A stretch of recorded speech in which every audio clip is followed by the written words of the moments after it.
From KCTV5, local, live, this is Kansas City on the Record. Welcome to Kansas City on the Record. I'm Brad Stevens. We are excited to bring you something new every Sunday morning. Our mission is simple: real conversations about the big issues impacting our greater Kansas City community. And if we do our job right, our conversations here will lead to a better understanding of our city and our country.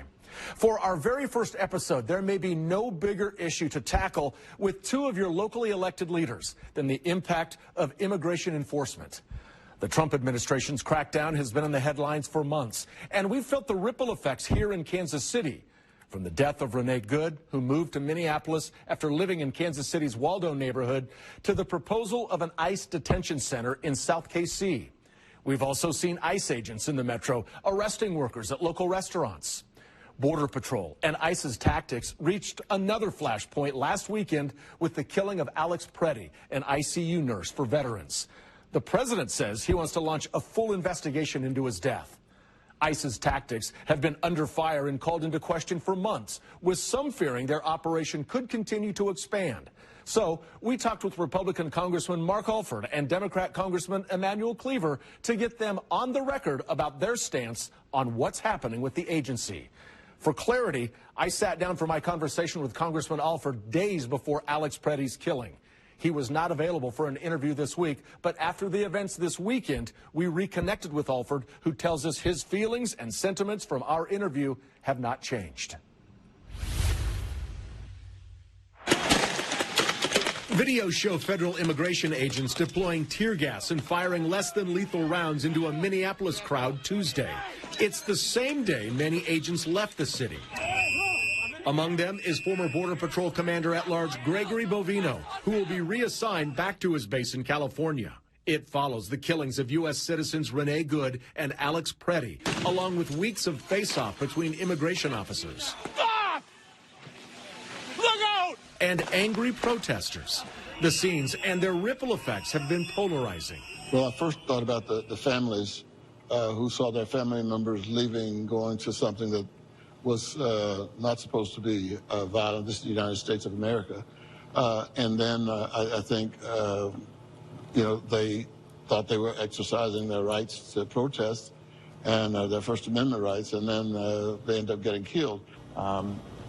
Americans have good hearts, and I think individuals like Ms. Good, who had a good heart, wanted to go to Minnesota. I know she and her wife had moved up there, I think, 8 months prior to that from Kansas City. But I'm not doubting her motives. I'm doubting her actions. Any individual who would stand in the way of law enforcement officers carrying out their legal duty to deport illegal aliens. It's very unfortunate about what happened to her, but I do believe that she and many other individuals up there are brainwashed by the left into thinking that they are doing good by interfering, deterring, even some assaulting federal police officers. And that cannot stand in America. We can't have that anywhere. Polling from CBS News and YouGov shows a majority of Americans think agents are being too tough when stopping and detaining people. Some would say that ICE agents and the response has been too overreaching, has gone too far, has been too strong-armed. Your thoughts? Well, look, ICE has done what it's had to do to affect the detainment and arrest of individuals here illegally. You might remember when they went into California originally earlier this year, they weren't wearing masks, but because of the doxing of these individuals, because of the threats, because of the protests that turned violent, they had to suit up in what would consider unnecessary uniforms and garbs that look militaristic. So you don't think that ICE agents in any capacity have gone too far in addressing what's going on in Minneapolis? I think the ICE officers, the video that I've seen, have taken the necessary steps to maintain control, especially when law enforcement there has been asked, local law enforcement, to help support them, and they have abandoned the federal officers.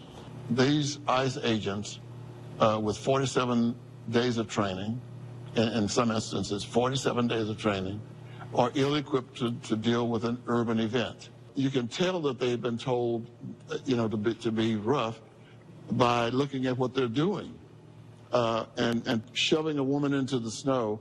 And I think about that, almost every hour now, and that I probably would have gone over to help her up as well.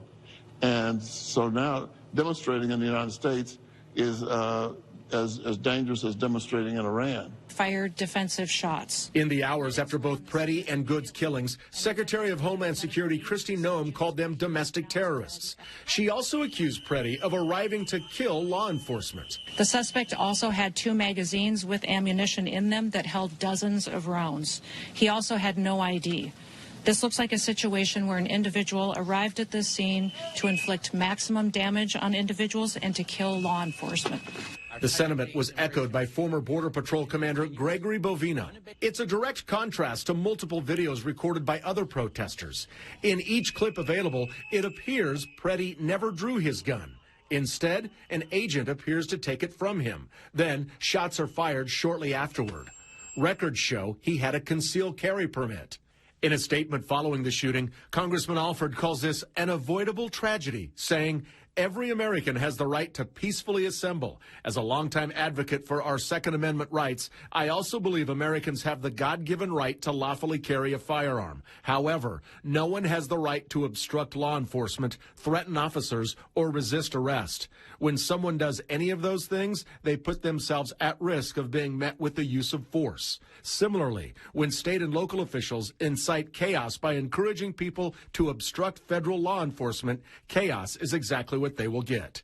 Congressman Cleaver sees this differently. We have a secretary there with no background, zero, zilch, nothing in law enforcement, who is going on television every time we have an incident and telling us, what you just saw is not real.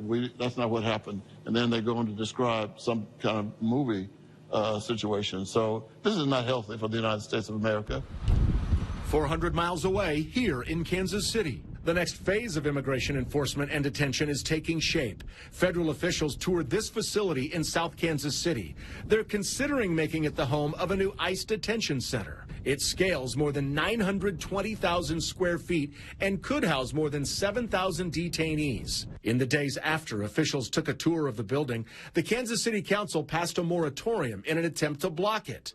Cleaver, who was against the facility, says it may happen anyway. Do you think it's inevitable? Under the circumstances in which we are functioning right now as a government, it's inevitable, because I don't think we can stop it. And I think any resistance, for whatever reason, seems to embolden the people who are in charge. And this is going to eventually, I think, create a community here of men and women who are going to be afraid because they've seen what happens.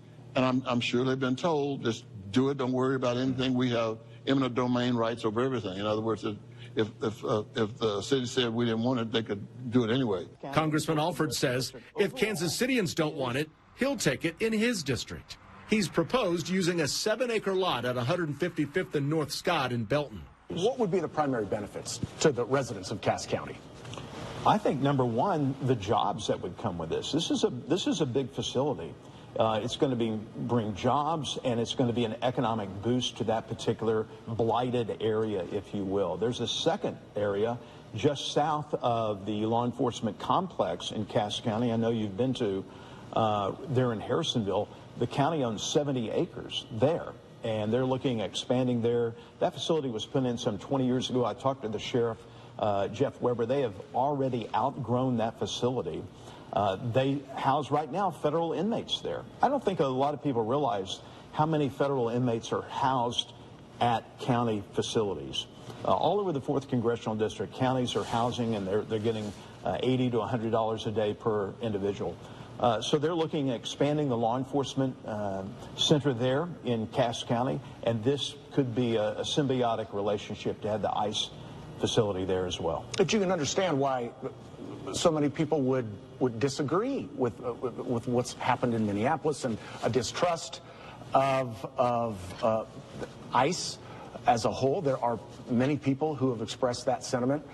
Why bring this into Cass County to bring that controversy to your district?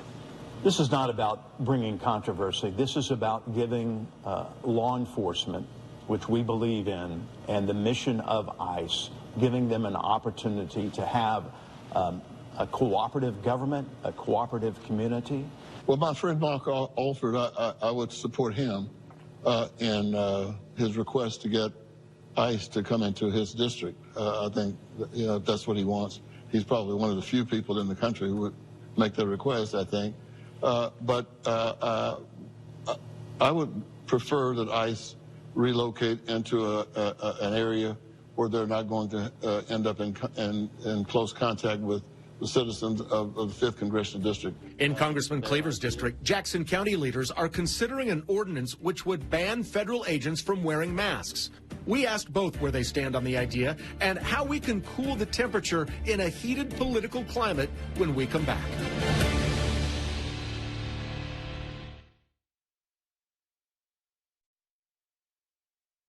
Welcome back to Kansas City on the Record from KCTV5. We return with a question. Should federal law enforcement agents be able to wear masks while conducting operations in the United States? We've seen it on the streets in different parts of the country. ICE officers in tactical gear and sometimes plain clothes concealing their identity while armed, confronting people they accuse of being in the country illegally. In Jackson County, Chairman Manny Abarca is proposing an ordinance which would ban law enforcement officers from hiding their faces while on duty. The idea received both praise and pushback. In our conversation with Congressman Emanuel Cleaver and Mark Alford, we asked them to go on the record about where they stand on a no-mask proposal. Councilman Manny Abarca has suggested that in Jackson County he's proposed an ordinance that would make it illegal for officers in Jackson County to wear masks and when they're on duty. Your thoughts of something like that happening so close to your district? I think Sheriff Darrell Forte, who is a Democrat, I do believe, shot down that proposal.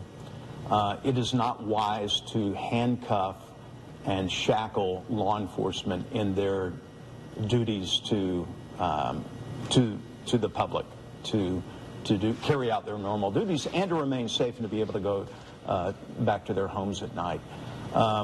I don't think in most cases law enforcement do wear masks. I know on the federal level they have begun because of the doxing issue. This wasn't something that law enforcement just woke up one day and say, let's start wearing masks because we want to scare people. That's not the issue. The issue is they want to go home at night. They don't want protesters and those who do ill will to their family to show up on their doorstep because their face has been recognized and someone has put it out online. People are ICE-phobic. And many of these protesters, it's part of this Trump derangement syndrome, too. They hate Donald Trump so much. President Obama deported far more people than President Trump has right now. And yet, you didn't hear a peep about that. No one really protested like you're seeing now, President Obama deporting illegal aliens. But because President Trump is doing it, they say we just can't have this. And so they show up in massive numbers to do anything they can to stand in the way.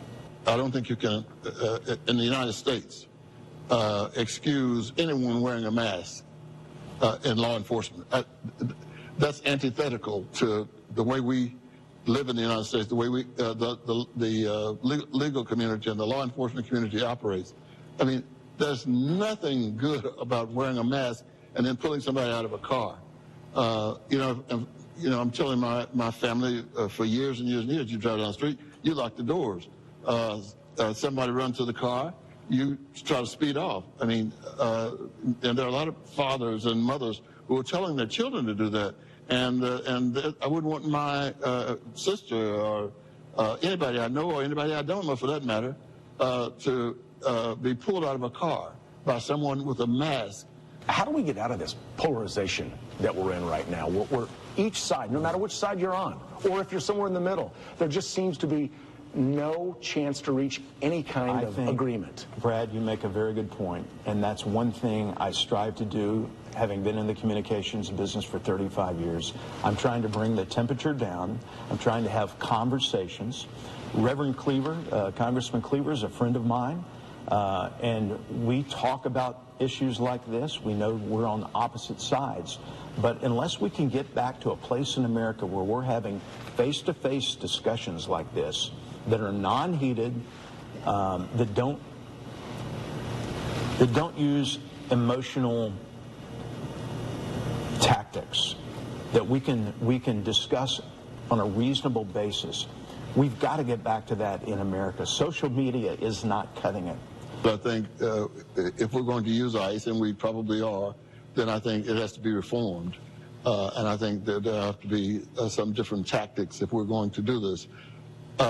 Most Americans believe that we ought to have, some immigration guidelines that will prevent people from just moving across the border with no consequences. Most thinking people believe that should happen. But I also believe that the overwhelming majority of Americans believe that the way ICE is doing it is not the right way. Great leaders are born in the midst of chaos and confusion and even hatred. And if the president really wants to be remembered as a great president, this is the moment right now in the United States of America for him to stand forth and say, okay, all right, we've gone too far. Maybe even some of the protesters have gone too far. I don't think that's the case, but I think for purposes of calming things down, you make a speech that's necessary to be made, and then you sit down with people. You can watch the full interviews on our website, kctv5.com/ontherecord. You can also check KCTV5 Plus, our free streaming app on Roku, Apple, Google, and Fire TVs. Up next, we celebrate the heart of Kansas City with a story that showcases the best of our community. See how Gardner students are using the power of persuasion to find local rescue dogs a forever home. You're watching Kansas City on the Record from KCTV5.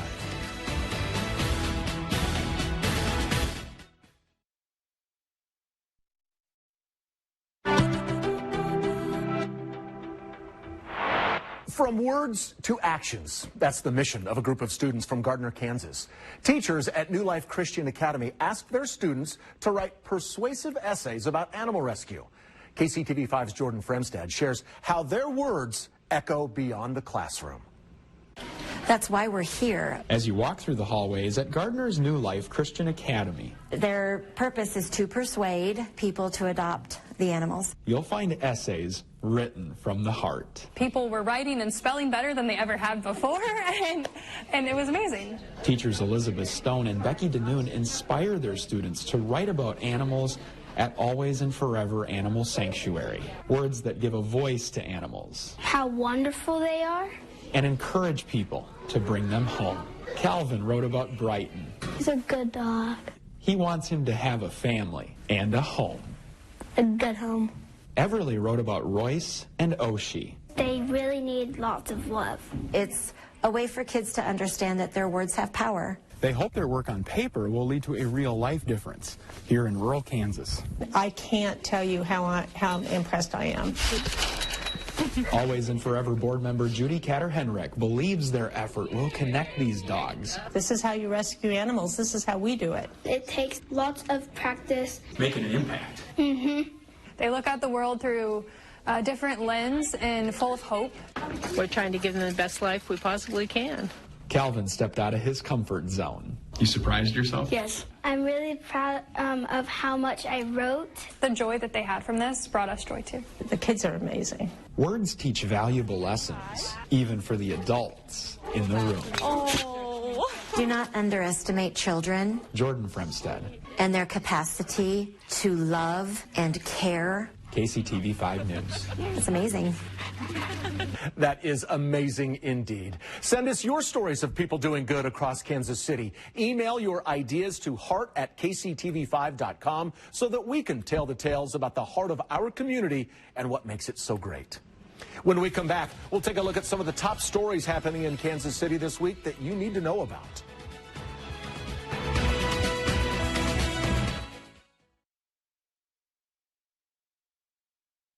Welcome back to Kansas City on the Record from KCTV5. We return with a look ahead at a few of the top stories we're keeping our eye on this week. We begin in Jackson County. It's where Legislative Chairman Manny Abarca plans to introduce an ordinance to prevent ICE detention centers from opening up in the county. It would mirror Kansas City's moratorium and last 5 years. He plans to bring this up for discussion tomorrow. On the same day in Leavenworth, the Planning Commission plans to discuss CoreCivic's special use permit.